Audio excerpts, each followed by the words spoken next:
Well, I hope it works because I noticed last. Okay, there we go. All right, here we are. We're live. Hey, hey.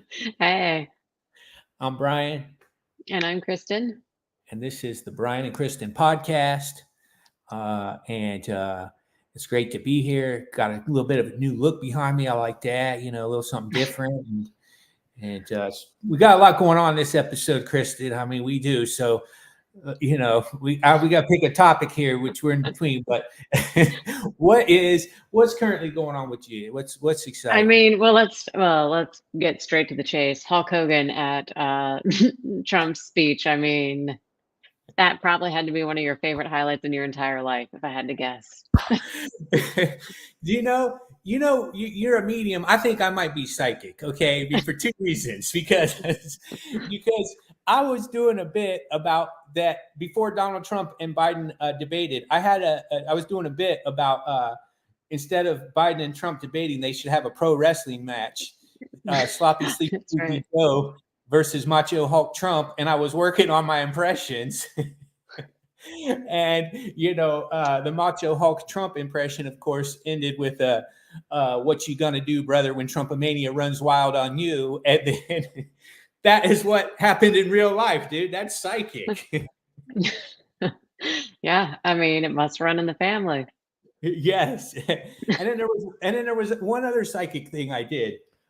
It was 3 years ago after the 2020 election, about 6 months into it, I said, yeah, in about 3 years, right before the next election, sloppy, sleepy, creepy Joe will drop out of the race and then Kamala Harris will step in his spot. I must have been psychic with that too, or I just had common sense and am a hell of a lot smarter than the news reporters on CBS, ABC, NBC, Fox, and all of them. If you want to get your real news, turn into swine time news, not that fake stuff. What you gonna do, All brother? right. Well, oh my God. Let's hope there's a different channel for that. It's not this podcast, but for sure, there's a different channel. I'm trying to keep the podcast nice and in the middle and smooth. but But I mean, but all of that aside, what did you think when your favorite hero came out on on the yeah, I love Republican Hulk. National Convention? Well, you know what? Hogan has always taught the kids the right stuff, right? I got all my wrestlers. I should have brought the wrestlers out again. Maybe that's what we'll have to start doing, is acting them out with pro wrestlers. Okay. And I had I had Hulk Hogan pro wrestler, all the pro wrestlers, and a lot of my wrestlers, remember, are stained in ink because I drew on them when they got bloody. So Right, I forgot. yeah. But it was pretty exciting because we used to always love Hogan coming out there with "Say Your Prayers, Eat Your Vitamins," that type of stuff. We didn't know that vitamins were steroids, but whatever, dude, whatever it takes. But in general, if you take regular vitamins, you're good. So, but it was exciting seeing Hogan come out there like that, for sure. I'm a big Hogan fan, always have been. He said about his back, he hurt his back because of the leg drops. He said Oh, that. I didn't know that. Yeah, that was his final move, was the leg drop, and now his back's all hurt from it. But then I'm like, yeah, but you're 72, dude. That was a hell of a He's long run. 72.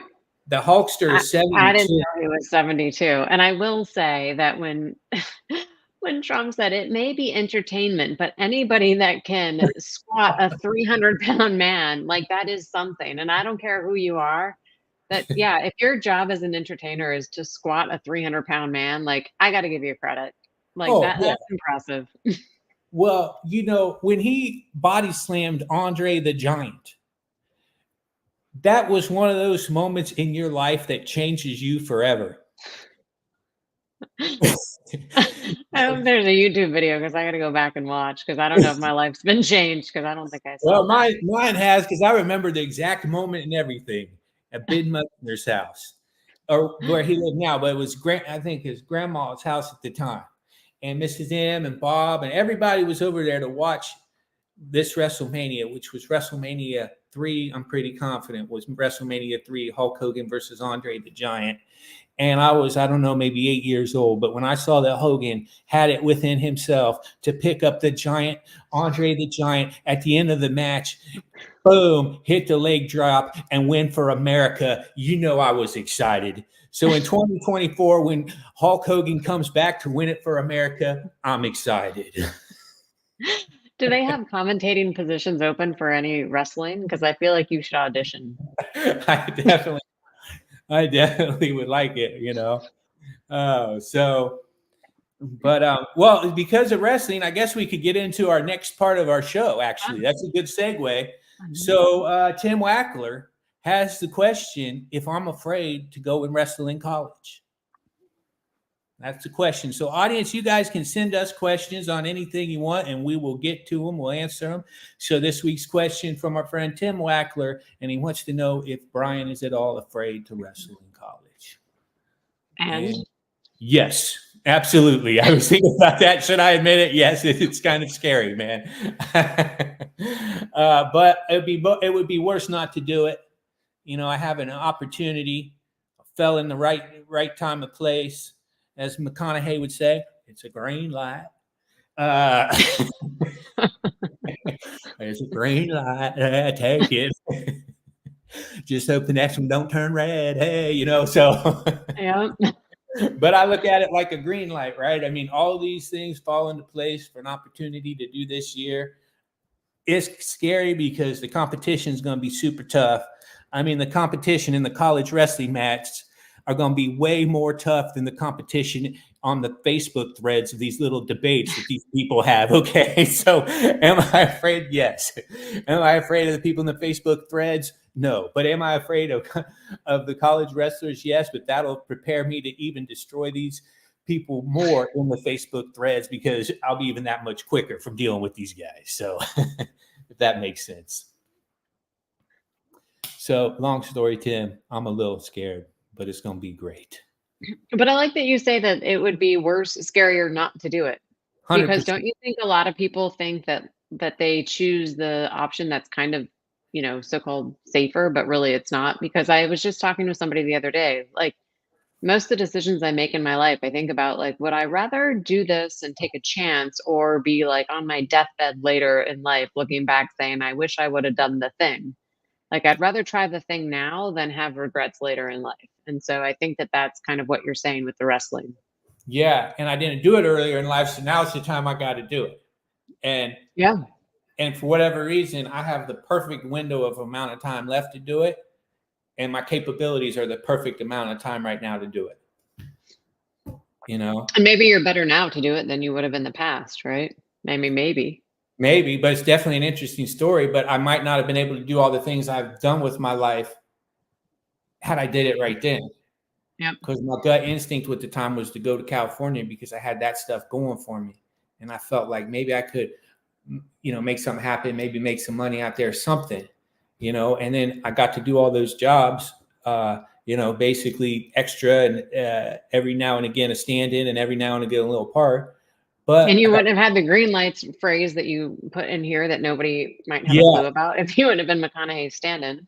Yeah, so I had all that type of stuff that kind of kept me going at that time to take me full circle back to where I started from all those years ago. And I still have just the right amount of time to finish this of wrestling. And did you, on a side note, do you know Tim Worth? Obviously, if you did comedy with him. Yeah, man, we did the North Star Coffee Shop. We had a blast yesterday. Oh my God, it was fun. So, yeah, we've been doing, I don't know, over a year of shows there, over a year of shows in Springfield, Ohio. So we're doing the Covington Eagles. I got a gig there August 24th. That's going to be great. So anyways, a little plug there. I mean, I feel like that's what you should use the platform for, you know, use your own stage, use other people's stages. That's what it's there for. Yeah. Oh, total different aside note though, I do want to comment is that, you know, Michelle Young, formerly known as Michelle Yinkst. Yes. Did the statistics for our wrestling. Oh, okay. Yeah. I forgot about that. Yeah. So she commented on a Facebook post that I put and said that she likes watching the podcast and feels like she remembers a lot of the stories. And I want to say she said something about feeling like she was at the dinner table, but I don't know if I got that totally right. But anyway, she watches on a regular basis. Okay, good. Thank you, Michelle. We appreciate that. That's awesome. Yeah, because she's right there for a lot of the stories. I mean, I was their paper boy. That's what So she said. She was like, I know so many of those stories and I laugh about it. And then I got to thinking, I was like, how many people know the stories that we're telling and then like, relive them in whatever way that looks like. yeah, that's pretty awesome. Anthony Ortega, what's up, man? Thanks for joining in. Yo, been a long time. Yes, it has. Yes, it has. So uh yeah, so that's good. I'm glad that they're watching. And so what's next, Kristen? What are we gonna do? What's our plan? Well, I don't know. I finally get to go back to training for Southwest. So at the end of the month, I'll go training and then I'll start flying again. That's exciting. Okay. And I don't know. I don't know. More questions from the audience, of course. Yeah, okay. Yeah. And who knows? I mean, I feel like as much as I don't want to talk any politics with you, I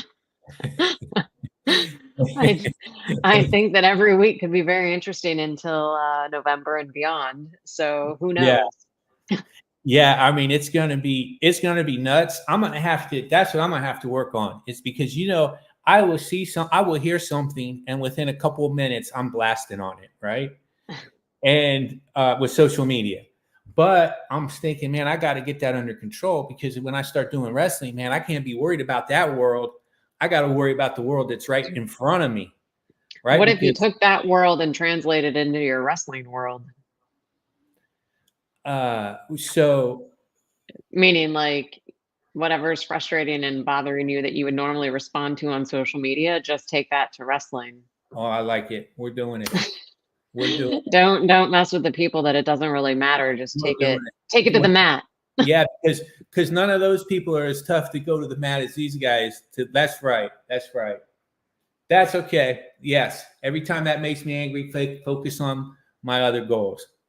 Yeah. It's like you want to get upset and you want to respond, or you like, all right, let me just do more push-ups or let me do more pull-ups or do something to take whatever it is to help yourself to like grow more towards the wrestling rather than I mean, those most people probably want you to engage, right? And the thing that's the most annoying is when you stop engaging. And they might think that they've won in that case, but at the end of the day, you're winning if you're doing something better for yourself than engaging with them, you know? Yeah. So you're Mhm. like, all right, I'm gonna just take this elsewhere. And So that's what I would do with it. yeah, you're right. Because if every time I did 25 push-ups for when they say something stupid to me on Facebook, I would look like Hulk Hogan. And then you'll be on stage for Trump one day doing the thing, and then they can Yes. really get mad. Yes. Oh man. What you gonna do, brother? With Hulkamania, Trump train, and Swine Time all on the same stage. Who knows? Swinemania. Swinemania. Yeah. And Tim asked, Kristen, has there been a heightened alert on COVID flying? You know what, Tim? I don't know. I haven't been back flying, but I'll let you know. It's going to happen soon because the bum foot is now back in operating order. So I'll be flying soon, but I'll keep you posted. Yeah, Kristen did a marathon in Barcelona and was Well, fine. half marathon Oh, in Madrid, but yes. same Sorry. country, a running Sorry. event, I get it close enough. confused. Okay. Well, I was just gonna add to it. I was gonna say you did one in Barcelona, and then the next And day you Madrid. did one in Madrid. Okay, so I was gonna brag you up. Yeah. She did a full and then a half, so, her foot's broken, it makes sense. But yes, all of that and not really, but half of that, and yes, but my foot's better now. I got my 10,000 steps in, so, I'm on the uptick. Good, good. Yeah. So you'll be back and working and doing that again. So that's a Yep. always tough going through injuries, but you're I gonna hate to be. use that stupid cliche, what doesn't kill you makes you stronger, but I do think that there's some truth to that. Yeah. Oh, for sure. Yeah, for sure. But I don't need to If go you through. look at it the right way. If you look at the right way, you can like take yourself down a rabbit hole and feel bad about yourself and whatever, and then it doesn't help. But if you're like, all right, what can I learn from this? And you can be bummed out for a bit, but then like turn it around and find out what else is better. Like I have such gratitude for walking now, like when I Oh, walk, I'm excited about it. that's good. That makes sense. That makes Yeah. sense. Yeah, sometimes when when something happens that makes you do different or realize what you were kind of not taking for granted, but just maybe weren't being as grateful for all the time, right? Yep. Totally. Like I thought it was So, no big deal to put my shoes on and just go run 3 miles or 5 miles and act like it was no big deal. And now I go out and try to walk 5,000 to 10,000 steps, and every step is painful, but it's now I'm like, oh yeah, I won't take this for granted anymore. hmm, hmm, So yeah, can't take it for granted. Yeah, that's why I got to do this wrestling tournament. yeah. Good motivation, Kristen. Take it for granted. Yeah, exactly. Take those haters and turn them into something else. There's no Push ups. I wouldn't waste my time on that. I mean, I don't know. You just get like an arguing matches back and forth on social media. Like what's the best outcome? Yeah. Now, what about the times when I take the first punch? Because every now and again on social media, I look at some of these debates and I'm like, well, I did start with a joke at the beginning of the thing. So, Yeah, I don't know. I don't know. First of all, why do you even care to even put the first punch out there? you're right. You're right. Let's do push ups instead. Yeah, I feel like there's a lot of other things you could be doing. I'm going to I take could all be those. wrong, but Yeah, I'm going to take those negatives and turn them into doing push ups every time. I'll make a list. See how many push ups I do in a week. that's a good idea. Come back and report back how many push-ups you did in A like week. replacing all of the comments that And you would have said. every time I have anger, I'm going to do 25 push ups. Any of the comments pissing me off. Yeah, I was going to say I'm going to be like Ultimate Warrior, then, right? I'll even be more buff than Hogan. He's gonna come back in a week and been like, I did 1,500 push-ups this week because I got angry. I'm like, oh my God. We got a message from Anthony Ortega. Remember what Drill Sergeant said? Pain is weakness leaving the body. That's true. Yeah, that's a good one. That's true. Cherries are real good for anti-inflammatory. Know that from my years of drumming and martial arts. Okay, so a lifetime of martial arts is cherries. All right. So Brian better get ready to eat a lot of dark cherries because he's gonna have some inflammation from all his push-ups. Yeah, that's true too. I think keep a record. Keep a record of your push-ups and report back. I'm gonna keep a journal of that every day. Every time I feel it, I'm gonna have to write it down. Boom, and I'm gonna do the push-ups, and that'll be good. That'll keep me off of social media for sure because I don't want to do that many push-ups. Yeah, exactly. So, Oh man. well, cool. All right, Kristen. Well, that's a good one. A lot going on in the world. What do you think? Real quick, I didn't really get your opinion on what's going on in the world, if you want to say, or do you think? I mean, it's hard telling. It's a bit all over the place. I mean, I think that we kind of thought that Biden was gonna not continue to run. I mean, Yeah. I don't know. I mean, I don't know how anybody runs in that I state of don't know how. mind I don't or know. lack thereof. I don't know how anybody runs when they fall up a flight of airplane stairs. So I don't know how he's going to run for anything. First, he needs to learn to walk up airplane stairs before he can run. So, of course, we knew he wasn't going to do this. But why did the mainstream media keep lying to us?